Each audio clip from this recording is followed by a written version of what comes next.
Okay, so I want to try to say a few words about fugitivity and and maybe extend that towards a word or two about about refusal. And these are terms which I'm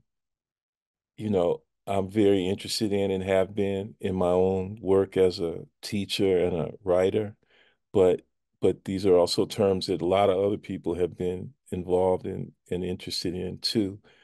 Um, and I won't try to speak for all the various ways that these terms have been taken up, all of which I think are extraordinarily important and necessary. But I wanted to say a little bit about where I got these terms from, and say a little bit about the teachers who made who sort of made these terms available for me. Okay. Um, so, so there's sort of three key figures, for me at least, who sort of, lay who basically formulate the notions of fugitivity that I try to work with. One is the great poet Nathaniel Mackey, who's an extraordinary poet and critic who, um, works and teaches at Duke University in North Carolina, in Durham, North Carolina. The other is Amiri Baraka, who, in a way, is a sort of, precursor figure for Mackey as well as for me and for just about anybody who's interested in poetry, in this country, and particularly anybody Black who's interested in Black poetry, not only in the U.S. but all over the world. And then the third person for me is Harriet Jacobs, and she's maybe the most fundamental figure. Um, Jacobs was born in Edenton, North Carolina, born into slavery. She's most famous for writing one of the most important of the antebellum slave narratives that emerged in the United States. Her book came out in the early 1860s. And the book is called Incidents in the Life of a Slave Girl.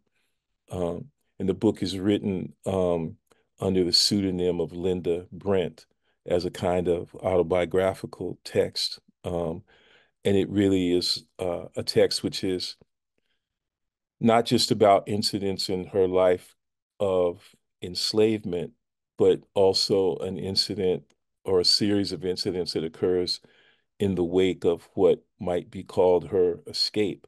Although the nature of her escape is such that it's kind of complicated to even think about it as having a wake, which is to say, as having a kind of a moment of definable completion.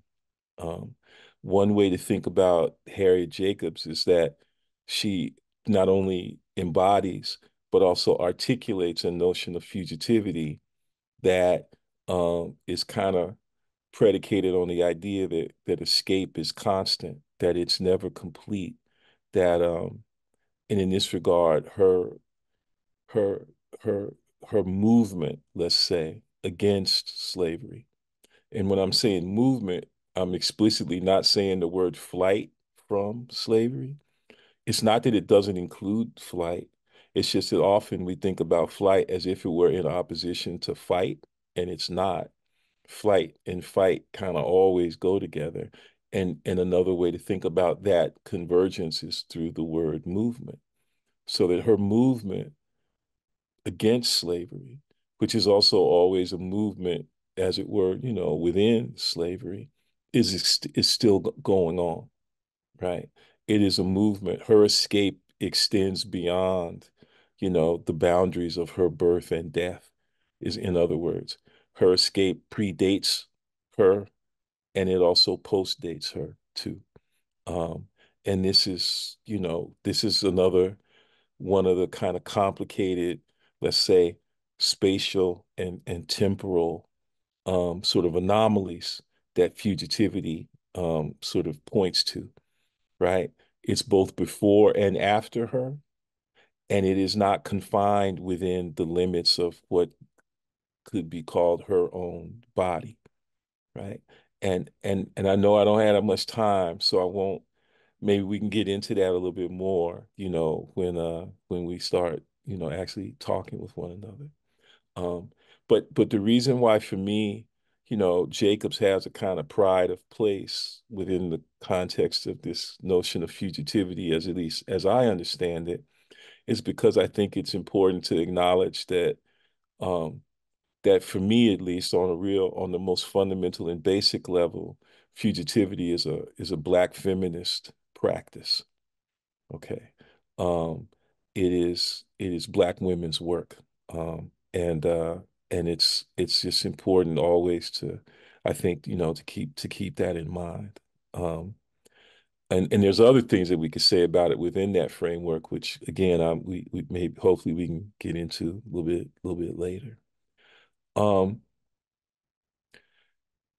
I because of the influence of Baraka and Mackey, both of whom are writers whose work is really just infused, with Black music, and whose writing emerges as a function of what Mackey calls a kind of bone deep listening to Black music. Um, but because of that, I think it's important to also note that there is a phonic or a sonic or even a musical component to the way in which fugitivity operates in Jacobs and in her text. And one of the most fundamental moments of that force, or how at least that force is enacted, is a moment. So that if for those of you who are not familiar with the text, the book is again, it's a story of her confinement as well as her escape. But her escape is inseparable from confinement. The form that her escape takes in the first instance is that she confines herself into a crawl space in her grandmother's house in Edenton, North Carolina, and basically lives there hidden, hiding, if in a way you could say on the run, right, from the ownership of a sexually predatory as well as economically predatory master. So this is one of the fundamental paradoxes of Jacobs's notion of Jacob's escape, is that her escape in the first instance occurs by way of her own confinement. Okay. Um, Again, it's like this fundamental kind of trope that kind of animates a lot of Afro-diasporic discourse, how it is that people move without moving, how it is that people um, you know, can somehow both fly even at the same time as they can't as that they stand still. And in her case, she couldn't even stand still because this crawl space was so small that she couldn't stand up straight, right? So again, it lets us know that this notion of escape is complicated, not just complicated, but maybe kind of more complicated for our own comfort, even for those of us who valorize it, even for those of us who can't do without it. When we say we can't do without fugitivity, what we're also saying is that we can't do without this thing, which is deeply, deeply complicated and deeply, deeply contradictory, right? To speak of the constancy of escape is to speak about is to basically imply that there is a constant need to escape, right? That one of the things that is very problematic about fugitivity, even though I think that at the same time it is problematic, it's also true, is that you never fully escape, right? And what that means is that on some fundamental level, freedom remains out of reach. Okay. Now, here's the double bind that makes this, I think deep and important. And it also makes this not necessarily a matter for despair. It's not just that freedom remains out of reach, but it also might be the case that freedom becomes that which we refuse. Again, this possible refusal of freedom is a fundamentally important Black feminist insurgency. And it plays itself out with regard to Jacobs in this very particular way. So eventually Jacobs does leave the confinement of the crawl space and finds passage to the north, and eventually is in Massachusetts, where she works as a domestic servant with abolitionist family, and eventually begins to write and to record and to be involved in what we would call, the sort of typical, activities that we associate with abolitionism. But at the same time, um, Jacobs continually is under the duress and under the pursuit, of the family that she fled and who claimed ownership over her. And because she was in constant danger, especially in the wake of the passing of the so-called Fugitive Slave Act in 1850, her freedom, again, was never really, it was not a matter of her freedom having been somehow given to her or won by her or gained by her simply as a function of fleeing or leaving the plantation. Her freedom was always in question. And she was under such duress and she was under such danger that eventually some of her friends actually bought her freedom from the family that claimed ownership over her. And what's interesting is that Jacobs's response to this was not one of triumph or jubilee. What she says at the moment in which she's informed that they bought her freedom is how she describes it in her writing is that they had taken her victory away from her, which is to say that for Jacobs, part of what freedom will have meant, okay, is that she never operated within the economy that is structured by being bought or sold. So the fact that she was bought, okay, means, and the fact that she had been sold meant for her that the freedom that she had anticipated, that she had been reaching after, was always on some fundamental level forever out of her grasp. Now, one way we could think about this is that it's a pretty deep and rich commentary, roughly coterminous with some of the formulations that Marx is making at that same moment in the 1860s about the relationship between so-called slave labor and so-called free labor or wage labor. That's one of the things that we could say if we wanted to dig into that. But another thing is that it just seems to me that Jacobs is extraordinarily brilliant in her understanding that the nature of slavery was such that ownership, right, is most emphatically established when that which is owned is sold. Right? This is something that also comes into view in another one of the famous antebellum slave narratives within a sort of transatlantic frame, the life of Gustavus Vassa, written by Olaudah Equiano. He sort of teaches us the same thing, right? Is that a thing is owned in that ownership is finally on a certain fundamental level established at the moment in which the thing which is owned is passed, right? From one owner to another. Okay. Um, and again, this is something that I think that Jacobs also knows and that she helps us to understand, even though it's a hard thing to understand, because again, what it's asking us to do is call into question the very thing that seems to have been our goal, namely freedom. Okay. And one way to think about it is that I think that what Jacobs does is she creates the kind of a sort of precedent for us to do something on the order of to refuse the freedom that had been refused to us, if freedom depends upon, right, this condition of having been bought and sold. Right? She's asking us to call into question the thing that we thought had been most important and perhaps that we thought had been most important because it had been so brutally denied to us. The thing that the great poet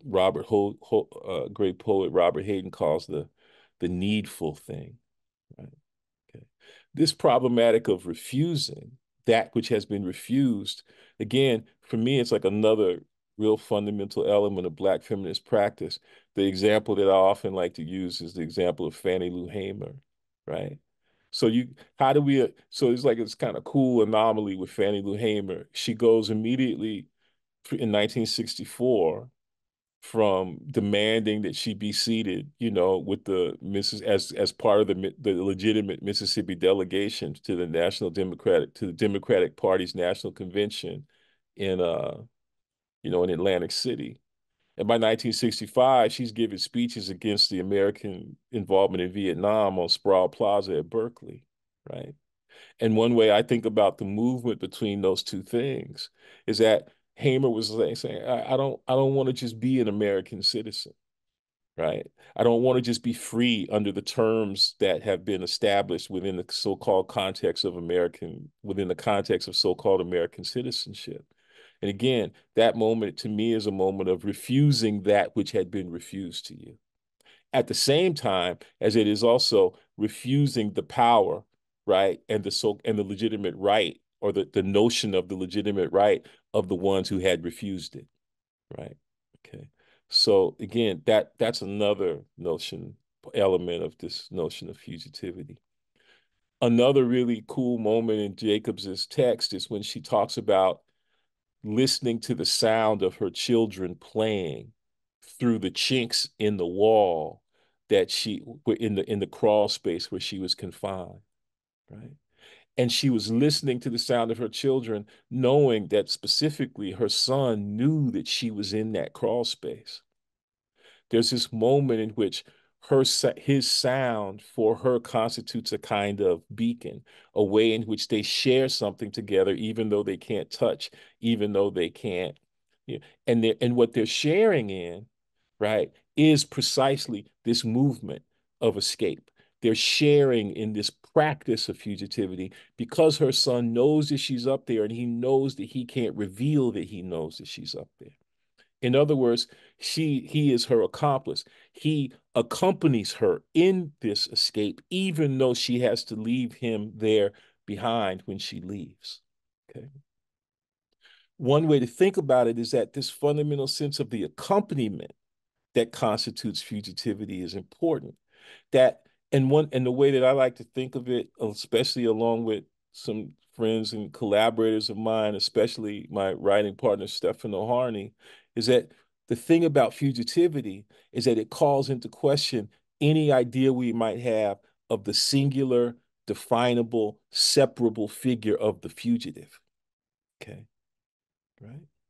So what's at stake is this accompaniment between Jacobs and her son, which is a phonic accompaniment, right? That constitutes the fugitivity that they share. Okay. There is no single fugitive. Fugitivity is something that is shared. It's a communal force. Okay. It never resolves into the figure of the fugitive, right? It is dispersed and diffused throughout a social field. Okay. And so one way to think about it is that because it doesn't resolve into the figure of the fugitive, right, that manifests itself musically. And this is one of the things that is so important in Baraka's work, and which Mackey picks up on in his work, particularly in an essay called Conte Moro, which I sent to folks. I can put this stuff in the chat if y'all want me to. Some text to read. I got PDFs of Jacobs if you want, and of a couple of pieces by Mackey and so forth. But fugitivity. So one way to think about fugitivity is that it is a kind of process of self-accompaniment. But if it's a process of self-accompaniment, that means it's also a process of self-disruption, of self-interruption, right? Okay. Um, and so the notion of a singular, you know, strictly bounded, individuated self is disrupted by fugitivity. And it's not just that. So, and this produces again another kind of paradox that the history of slavery makes particularly difficult for us. Because one way to think about slavery, especially if we understand it as a denial of freedom, is that it is the denial of the individuality of the slave, right? It is not just a denial, but it is a denial which is enforced by law, okay? And it is a denial which is also justified by, you know, by knowledge, by philosophy, by science, right? Okay. And so and so often when we think about freedom, we think about it as the final achievement of one's individuation, the final achievement or coming into its own of one's subjectivity. Okay. But that's not what it was for Jacobs. And that's not what it is, I think, for the musicians that Baraka and also Mackie are talking about. Instead, it is this self-disruptive self-accompaniment, okay? A kind of multiplication and simultaneous multiplication and division of the so-called individual figure, right? Or figuration of the figure, or even you could say a figuration through the figure, right? Um, this moment in which what it is that had been called the self is understood and characterized by its own internal differentiations, right? And those internal differentiations turn out to be a kind of mechanism that might allow us to try to claim, right, not just the internal differentiation of the self, but the abolition of the self. Now, a lot of the music that Mackie and Baraka are interested in is music that we associate with the term free jazz. And one way to think about it is that it's this music that, in which that sort of self-accompaniment is made really clear and emphatic. So when we were listening to the music beforehand, there's that great song by Rashawn Roland Kirk that Mackie talks about called "The Business Ain't Nothing But the Blues," in which Kirk, who's famous for playing two or three different horns at the same time, literally accompanies his flute playing with his voice. And his voice is almost he's singing while he's playing the flute. And sometimes he's not only singing while he's playing the flute, but his singing takes the form of a kind of commentary on his flute playing, right? Um, it's this profound moment again of self-disruption, okay, and self accompaniment. And what it produces is a kind of growl, a kind of what African musicologists often talk about, or what musicologists of African, scientists or who study African music talk about as a sort of dirtying of tone, a complication of tone, a depurification of tone, right? A recognition that undertone and overtone and microtone are enrichments, right? Okay, of sound, and not to be understood as somehow impoverishments of sound as they are often understood within Western classical musical discourse, right? Okay. So this dirtying or this sort of strife, the internal differentiation of tone in the voice, well, the great, French critic and theorist Roland Barthes called that the grain of the voice. And he's using a metaphor that comes from maybe the way we think about the grain of wood. And what when you see wood grain, all you're seeing is a kind of internal disruption that is also augmentation of the wood, which is actually just another way of saying growth, right? The grain of the wood is just the visual marker of its growth, right? Where growth is both a disruption of self and an augmentation of self. Okay. Okay. To the point, I think, where we can get to something like what one might call a kind of selflessness. And I'll end with a famous formulation that Baraka makes in this beautiful essay that he wrote that constitutes the liner notes for an album that he helped to produce called The New Black Music.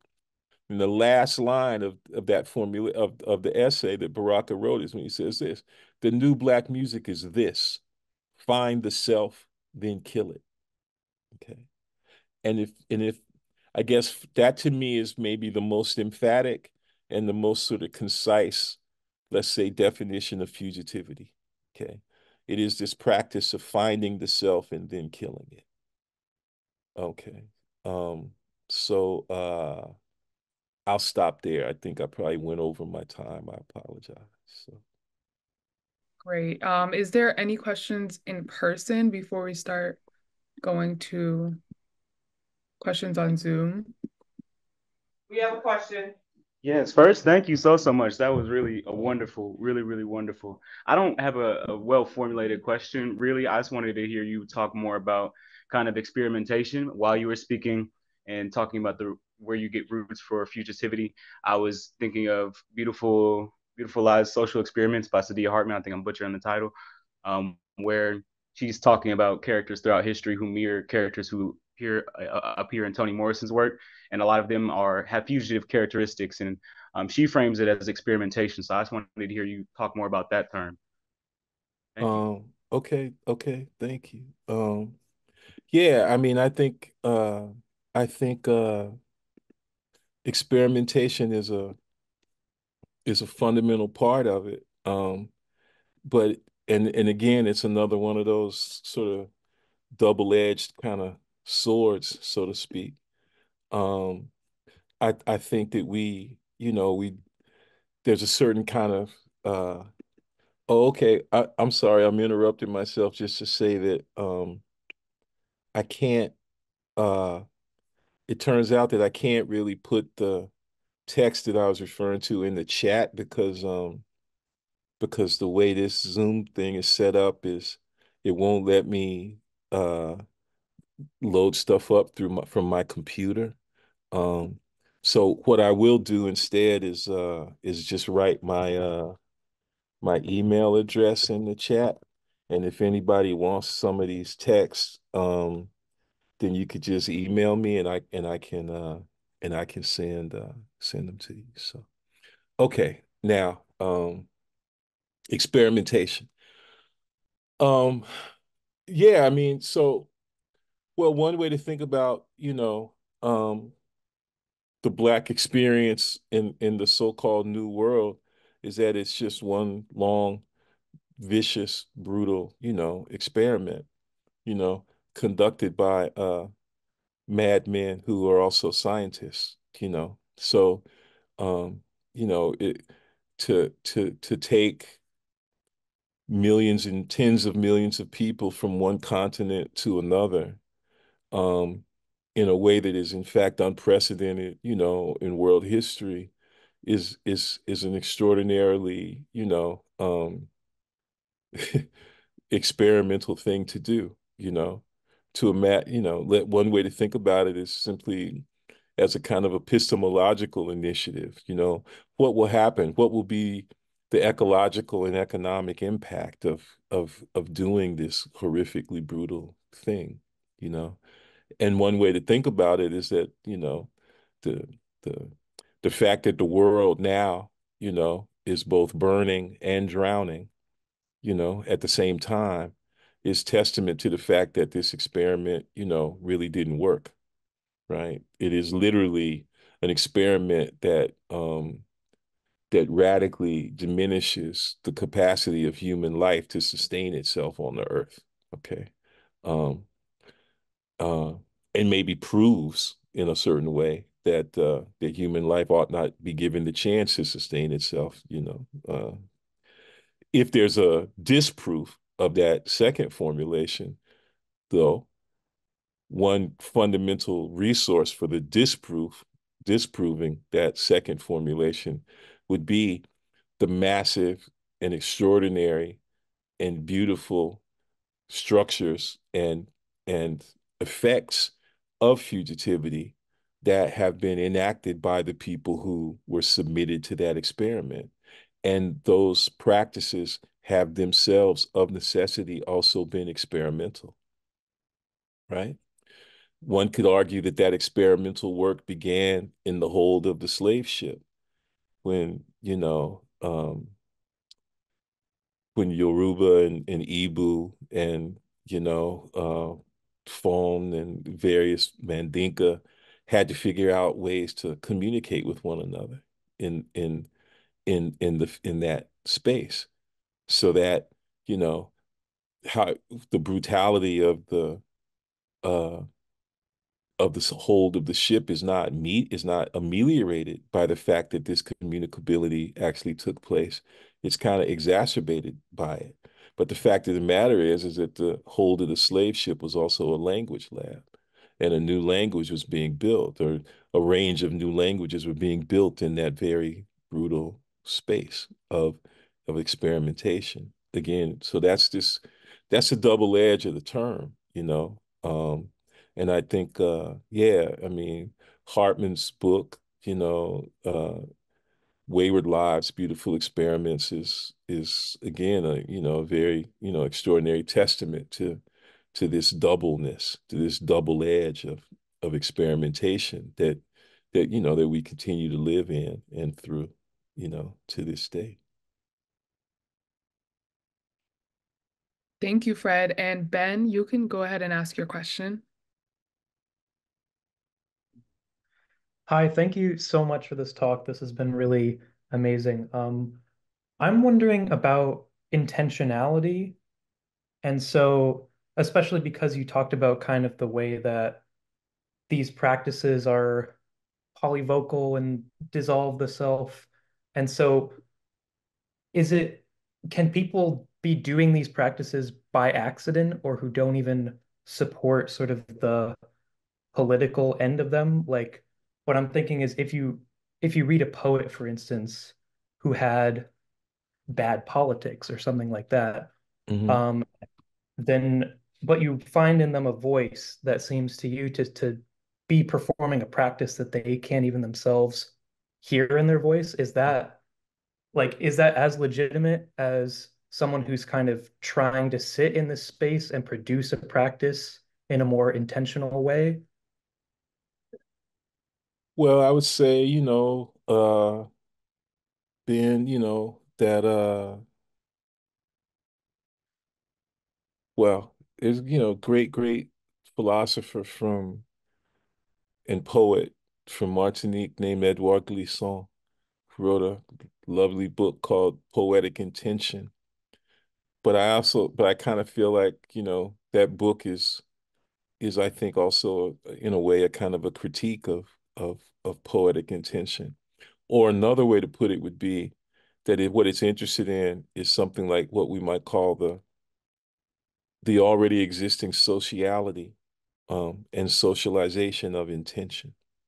Now, usually, within the Western philosophical frame, intention is understood to be the domain of an individual subject. But again, if fugitivity is all about the disruption and augmentation um, of of the individual subject, then you can see that intention is going to be placed under a certain amount of trouble. So another way to think about slavery is that it is the radical uh, denial of the capacity to exercise intention. And it is at the same time a sort of radical set of so philosophical and pseudoscientific assumptions that the enslaved, as a function of, racial inferiority, are not capable of intention, right? Right. So this is, Sartre would call this is like the bad faith that animates slavery, right? They assume an incapacity and then create a set of laws and customs which absolutely enforce the incapacity that they assume, right? We don't think y'all can do this, but just in case you can, we're gonna make sure that you can't, right? Okay, that's bad faith, and great philosopher Lewis Gordon associates it, with anti-Black racism. Okay, um, but what if it turns out that the very thing that they thought they were refusing to us, namely intention, was a fiction any damn way? Okay, so one possible example of that would be how it is that a right-wing poet, for instance, my favorite right-wing, anti-Black poet is Wallace Stevens. And and one way to think about this is that this problem, this troubling of intention goes both ways. I feel like he's a straight up anti-Black, racist, sexist, evil poet whose work is infused with fugitivity against the grain of his own intentions. He can't help it. There's some shit flowing through him that he would love to stop if he could, but he can't. Okay. In the same way that Wallace Stevens is in my head in a way that I wish I could get him out of it. Okay. And, so this is now the difference. Here's the point. one of the ways in which Wallace Stevens' anti-Blackness manifests itself is precisely as this continual desire to valorize the fiction, okay, of intentionality. Okay. And one of the things that characterizes fugitivity in Black poetry, in a way that I think is especially true in Mackie, is the embrace of what it is that disrupts one's own intention. Right. Now, Mackie talks about this in very specific way in this moment in this essay called Conte Moro, and I'll read it to y'all. He says this: the way in which fugitivity asserts itself on an aesthetic level, at the level of poetics, is important as well. The way in which Baraka's poems of this period move intimates fugitive spirit, as does much of the music that he was into. Baraka writes of a solo by saxophonist John Chikai on an Archie Shepp album. It slides away from the proposed. That gets into, again, the cultivation of another voice, a voice that is other than that proposed by one's intentions, tangential to one's intentions, angular, oblique, the obliquity of an unbound reference, right? So what what what Mackie is saying is that what Baraka loves and wants to emulate from John Chikai's sound is precisely this cultivation of something that is alternative to, and at the same time disruptive of, and then at the same time accompanying or augmenting what one thought to be one's own intentions. That's what it is that Baraka is talking about when he says, you know, that he wants to find the self, then kill it. He wants to kill the basic metaphysical unit, okay, right? That establishes the regime of anti-Blackness, and more and maybe more fundamentally establishes a regime of what people have now come to know under the lessons of Cedric Robinson and also of some great South African political economists of the 1960s, what it is that people call racial capitalism, right? Okay. The basic unit of racial capitalism is the self. Okay.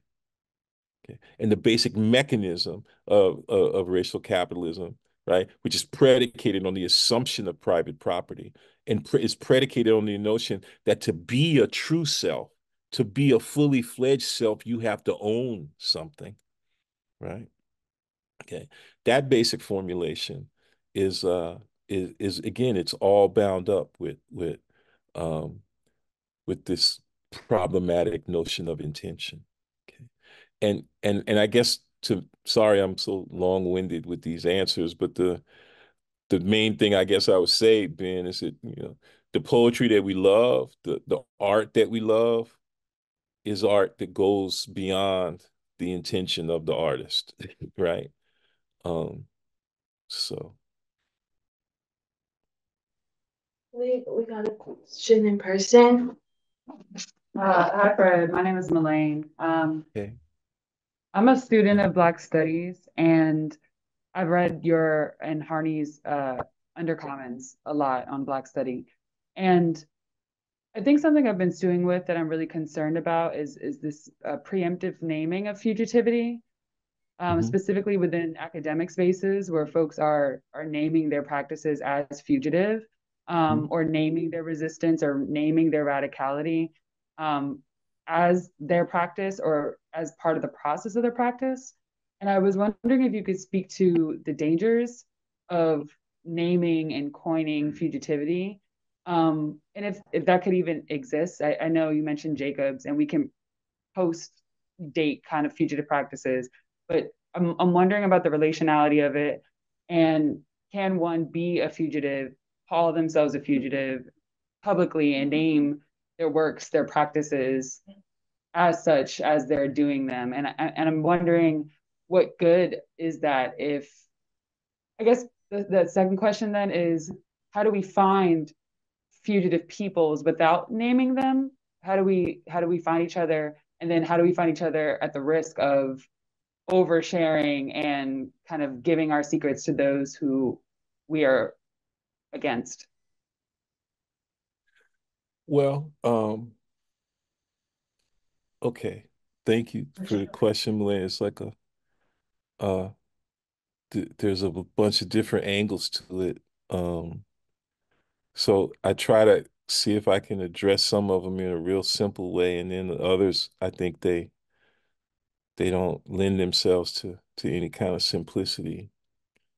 So again, I'll try to be more emphatic and just say, I act for me, I genuinely believe in fugitivity. I don't believe in any such thing as a figure of the fugitive. Okay. Um, uh, uh, so I mean that's so when people call themselves fugitive or call themselves a fugitive or want to place that not moniker on themselves, I would say that it's a mistake. You know, I don't, such people might mean well. It might be an effect of wishful thinking, but it is in fact a violation of the term.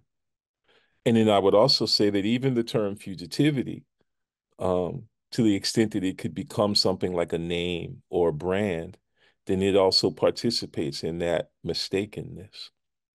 And it's just one word. It's just one name.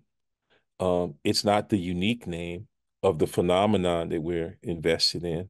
It's just it's the name that again that I learned, from the folks whom I was reading.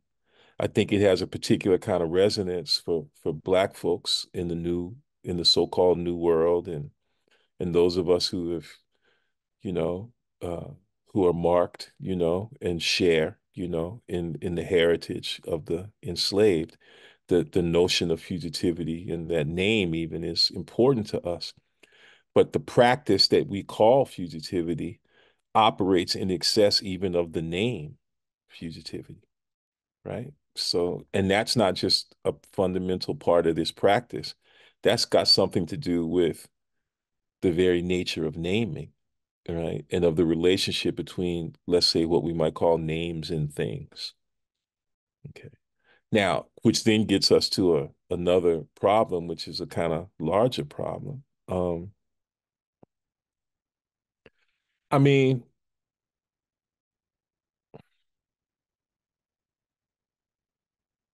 I don't know that I believe that there could be such a thing as oversharing.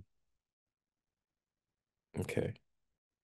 But I do believe that there is such a thing as theft. Okay. All right. And what we give, okay, what we share is subject to being stolen. Okay. But I believe that property, I'm a kind of old-fashioned anarchist when it comes to certain things. And so Proudhon's formulation that property is theft, I subscribe to that. That includes my own property or anything that might want to call our own property, which is why for me, what it is that we only have it insofar as we share it. Okay. And this is not about the retention of one's own property or of Black people's cultural property. Because what's at stake is, will it be possible you know, for us to live on the earth? Right? That's the problem now. Okay. Is it possible for us to live on the earth? Okay. Or will the earth at a certain point finally say, you know what? We sick of you motherfuckers. Um, and we can't have y'all no more. You're too dangerous. Um, you have to go. You know, can we get better at living? Can we get good enough at living, right? To be able to actually contribute, to rather than extract from, the earth. And insofar as I believe that Black culture and Blackness has something to contribute to that project, I don't think there's enough sharing of it that we can do. Okay. Particularly insofar as part of what it is that Black culture teaches. Again, what Mackey says explicitly, right, in Conte Moro is that fugitivity is on the run from ownership. That means it's on the run even from our ownership of it, no matter how legitimate we think that ownership might be. Okay. So, but again, that doesn't mean that we countenance theft or simply accept the brutalities of thieving, right, of theft, and the brutalities of extraction. But the sad, the real complicated part of it is that we have to now come to grips with the fact that what if it turns out that most of the extraction of Black culture within the framework, let's say, of the art world is being perpetrated by Black artists? Okay. And this extraction of Black culture by Black artists, one way to think about it is that it is a manifestation of class warfare, of internal class warfare within the so-called Black community. I mean, these are some questions that we have to address, and for me, they don't require that we displace this whole problematic of what it is to share, but they have to accompany, right, any meditation that we might have on this whole problematic of what it is to share or potentially overshare. And there was so much more to your question, which is a brilliant question, but I kind of lost the threads because I'm getting old. I hope I address some of it, and I try to do more if I can. So if you want me to. Kenneth asks, I never thought about Harriet Jacobs as a return to the hold. Are there ways Black life is asked to return to the hold in contemporary times? And I'll also retype it. Okay.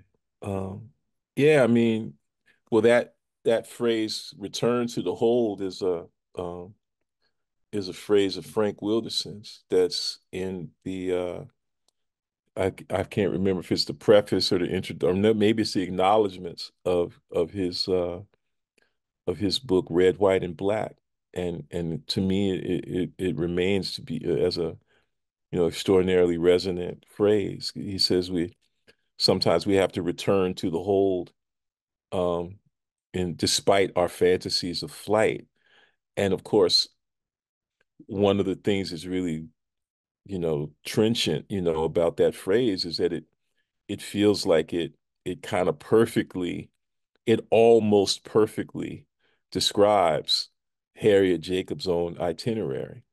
Okay. Except for the fact that she doesn't return to the hold despite her fantasies of flight. She returns to the hold to operationalize her fantasies of flight. Okay. And that's a and it's of and there's a couple things we could say. One would be that's extraordinarily uh that's an extraordinarily experimental exercise. Okay. And it is also at the same time uh, an responding to the most severe forms of brutality, right? Okay. And so yeah, and of course, part of what it is that Wilderson is suggesting in that moment in his book is that we have to do that, right? We have to return to the hold. Um, and again, I just would want to suggest that it's not in spite of our fantasies of flight, but again, in order to operationalize them. And of course, there's a bunch of different ways in which we can, sort of imagine what that would be to return to the whole, you know. Yeah. Thank you. And I do want to mention that we are running low on time. We don't have a member team meeting, so we can go a little bit over. So after the questions that are already in the chat, we're not taking any more. But I do want to go to Hafida's question. As a Black feminist, would you like to hear more from him? Oh, as a Black feminist, would like to hear more from him about why he says fugitivity is a Black feminist space. Oh, I think it was meant for me to ask it in third person, but I will Okay. chat. Well,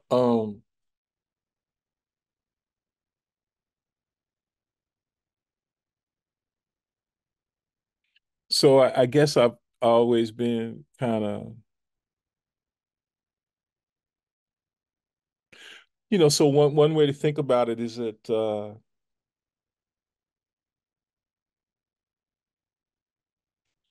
so here's this sort of one of the words that the Greeks used for slave is metoikos.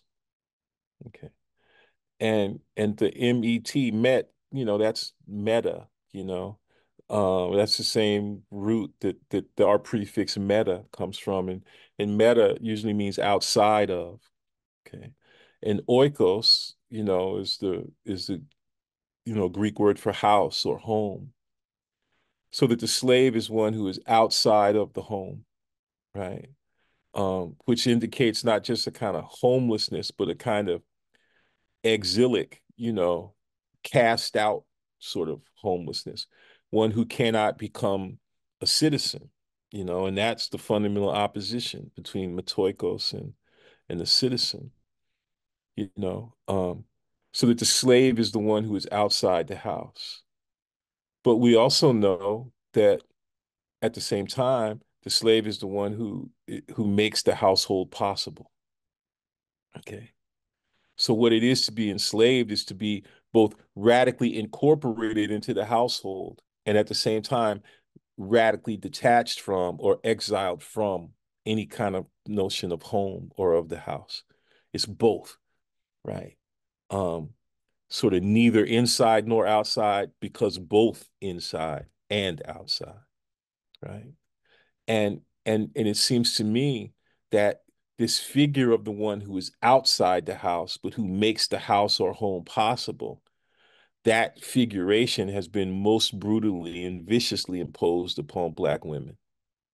Okay. And it's like, you know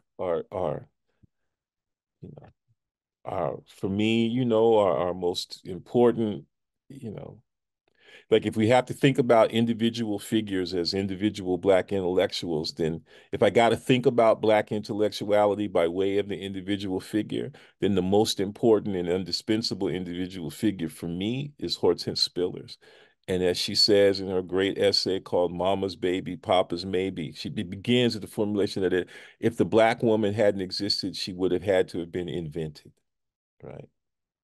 To occupy this position, to carry out, right, this horrific charge, okay, right, to sort of build the house or enable the house from a position of radical exclusion from the house, okay. And insofar as Black women have been drafted into this position and into this sort of infernal activity, okay, Black women have also therefore been the epicenter of the resistance to the regime that is predicated on that. Okay. Um, and that resistance has manifested itself as again, as for me at least, feminist practice. And it's feminist practice within what, under the, influence of Spillers, I think can be called, the continual cultivation of a maternal ecology. Okay. Um, and so for me, there's no way to think about any of this stuff outside of constant reference to Black women's experience and to Black women's work, which is to say, not just the work that Black women have been constrained to do, but also the work that Black women have done against the grain, of that constraint. It's There's a whole lot more to say and be said, and you know and um I probably shouldn't keep going on, but but if y'all haven't had a chance yet to read this extraordinary essay that Spillers published in 1987 called Mama's Baby, Papa's Maybe, you should read it, because it's really important. And it's an interesting fact that that essay published in 1987 happens at the same time as the publication of Toni Morrison's Beloved. And for the kind of work that I do, as a teacher and a professor, these are probably the two most influential texts, that have emerged in Black studies since their publication. Like they're foundational. Like you can't do nothing without them. And you can't do nothing without them, and you shouldn't want to do anything, without them, as far as I can tell. So.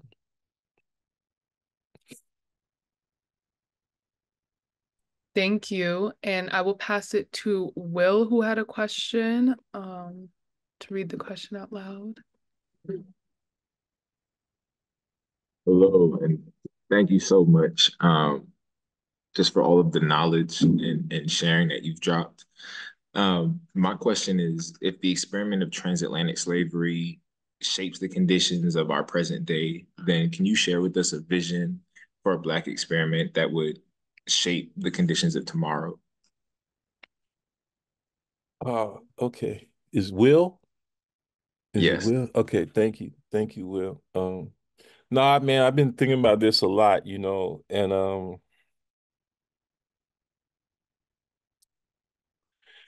the other thing I would say, uh, is it what I'm trying to do, the work that I actually, do, how I make a living is very much influenced, like I said, by Spillers and some other folks mentioned, and you know, uh, Hartman and Morrison. It's also very much influenced by my own mom and my grandma. And when it comes time to thinking about the future, I there's these phrases that my grandma used to say that are very that resonate so strongly in my mind that it makes me think that she's still talking to me and that I need to follow this up. It's just old fashioned, sort of Black religious phrases about how the future is tomorrow is promised to no one, you know. And I I guess, man, I've always had, and I don't like to say this because I don't see, I believe that we can differ, without arguing, I guess would be, or we can make arguments even without arguing. And one of the things that I really truly, I'm not saying that I don't fall into it because sometimes I do, but I really don't want to argue with Black folks. Um, and especially within the context of a public sphere, which is, you know, kind of loves to see that, I just don't. But I want to be able to differ, and want to be able to ask some questions, in a respectful way. And so I know that there's a lot of important work and also a lot of important desires that are being enacted or carried out under the rubric of but I bring myself to use that term very much, Like I believe that one of the most horrific and debilitating elements of Western philosophy and sort of modern political economy is its futurism. And I don't believe that there can be an Afrofuturism that actually constitutes a genuine antidote to whatever you want to call it, Eurofuturism. In other words, we live in the nightmare of Eurofuturity, right? That's what we live in. Okay. Um, an easy way to describe it would be, what's a perfect emblem of Eurofuturity? The projects, right? Even the very term, right? As a projection into, I mean, literally, we again, we live, within the ongoing futurity of a Eurocentric project. Okay. And it's a fucked up project, and I believe that part of what we need to do is to call into question this desire to determine, the future. I believe that what we need to be trying to figure out a way to do, something to do, is we need to try to figure out how to make an impact on the present, which is always with us, right?